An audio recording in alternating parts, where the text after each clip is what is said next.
ते सजाई मैनू तेरे लिए, छोड़ दी खुदाई मैनू तेरे लिए।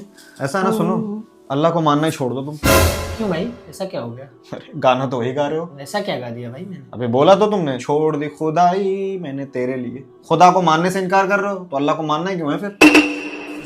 ऐसा तो सोचा ही नहीं भाई मैंने। तुम्हें देखा तो जाना ये कि क्यों दुनिया में आया हूं। क्या हुआ भाई? एक नंबर के निठल्ले आदमी हो तुम।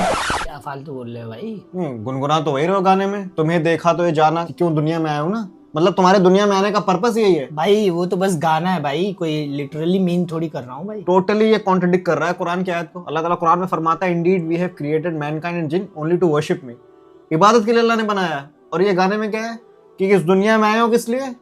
लड़की फंसाने के लिए। एक नंबर के निठल्ले आदमी हो तुम।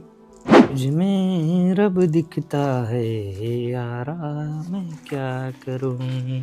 ऐसा है, सुबह से तुम कबीरा गुनाह कर रहे हो, अभी अब शिर्क और कुफ्र पे पहुंच गए। ऐसा क्या कर दिया तुमने? भाई गाने में तो साफ साफ बोल रहे हो, तुझ में रब दिखता है यारा मैं क्या करूं। है मतलब खातून को ही रब बना लिया तुमने। अस्तगफिरुल्लाह। अल्लाह ताला साफ साफ सूरह निसा में फरमाता है कि अल्लाह सारे गुनाहों को माफ कर देता है शिर्क और कुफ्र के अलावा। और तुम शिर्क कर रहे हो इस गाने में कि तुझ में रब दिखता है यारा मैं क्या करूं। रब तुम्हें औरत में दिख रहा है, यही लेवल रहेगा इंसान का। Check your belief. खातून के चक्कर में बर्बाद। अस्तगफिरुल्लाह, अस्तगफिरुल्लाह।